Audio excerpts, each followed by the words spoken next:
اللہ کی طرف سے عذاب اور گریز اور پکڑ کو لے کر کے نہ آئے، ایک بھی ایسا نہ ہو جو اللہ کے رسول صلی اللہ علیہ وسلم اور حضرت جبرائیل علیہ السلام کی بد دعا کا خدا نہ خاصہ مستحق بن جائے۔ اس کی فکر اور کوششیں ہمیں کرنی چاہیے۔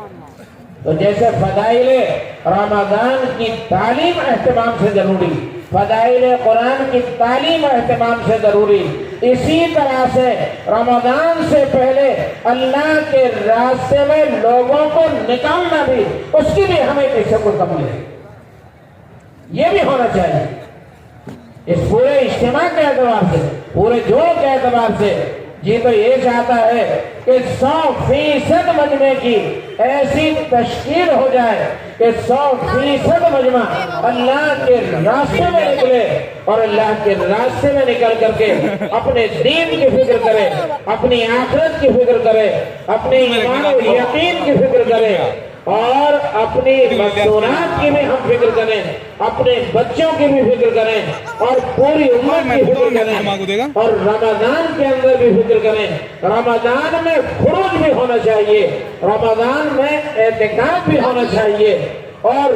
جیسے مرد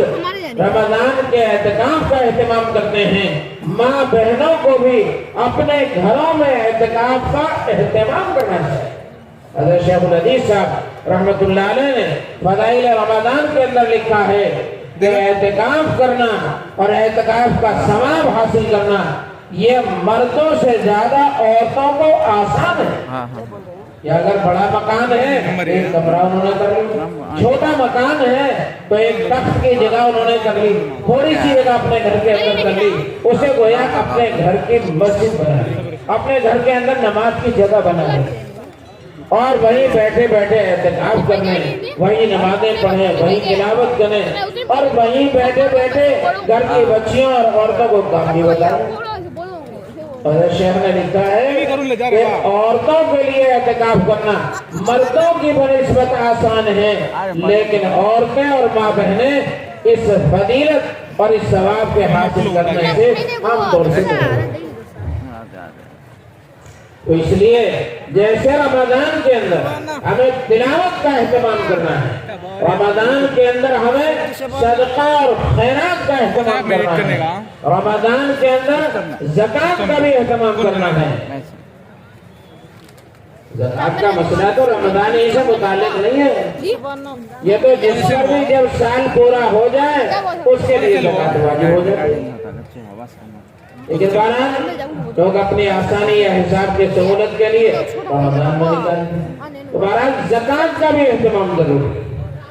کیونکہ جس مال کی زکوٰۃ نکل جاتی ہے وہ مال اللہ کی حفاظت میں آ جاتا ہے،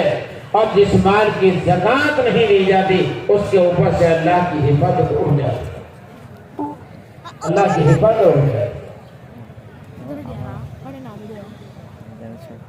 حضرت شیخ الحدیث رحمت اللہ علیہ نے اپنی کتاب کے اندر، بلکہ میں اس سے بھی زیادہ اہم بات،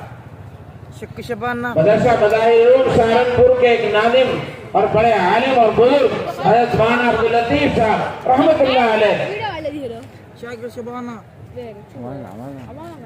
ایک مرتبہ انہوں نے صبح کو آ کر کے بتایا،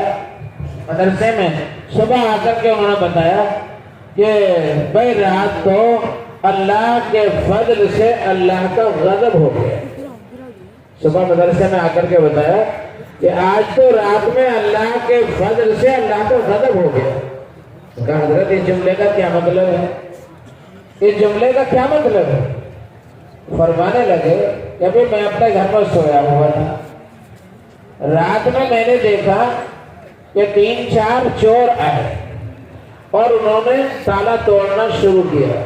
میری آنکھوں میں۔ میں نے ان سے کہا تم لوگ چور ہو کیا؟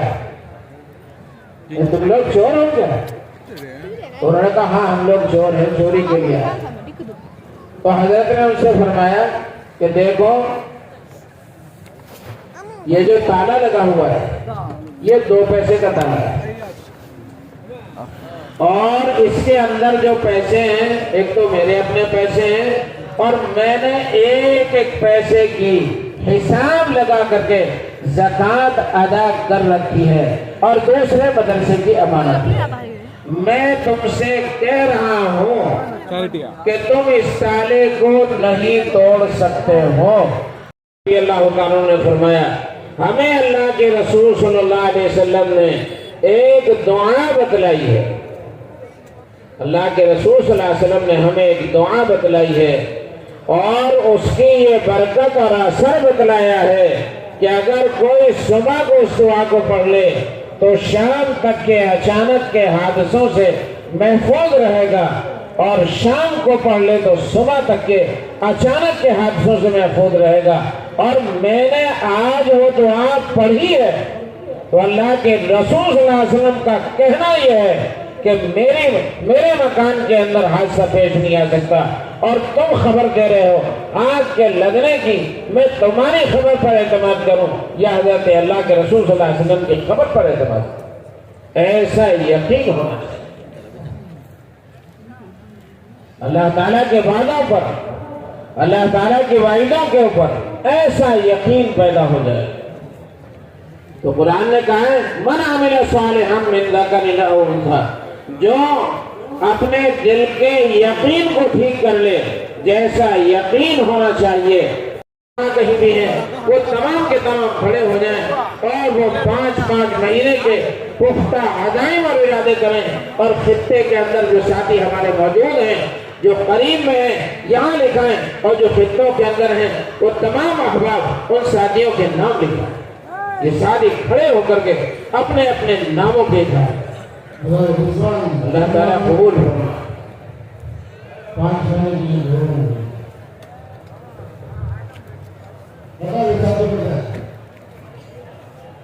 اسماعیل ظفر اللہ ہندو قرآن میں 5 جو تخت کے قریب ہے وہ تخت کے قریب میں لکھا ہے، کھڑے ہو کر کے لکھا ہے، ہمتیں کریں، ارادہ کرنا، دعا اور صلاۃ الحاجہ کا اہتمام کرنا، یہ اصل تیاری ہے، اور سبب کے درجے میں کوششیں کرنا، بس اتنی سی تیاری، اتنی سی تیاری۔ کھڑے ہو کر کے ارادے کرنا، پورے مجمع میں کھڑے ہو کر کے ارادے کرنا۔ مجمع میں جو ساتھی موجود ہیں وہ اپنی اپنی جگہ پر اٹھتے ہیں، ماشاءاللہ ہر جگہ کھڑے ہو کر کے ارادے کریں۔ اور کون سا وقت ہے؟ دنیا میں ارتداد کی خبریں آ رہی ہیں، ایسی حالت کے اندر ہمارا چین و سکون کے ساتھ اپنے گھروں میں بیٹھا رہنا، یہ حضرت محمد صلی اللہ علیہ وسلم کے ساتھ سچے تعلق کی علامت نہیں ہے۔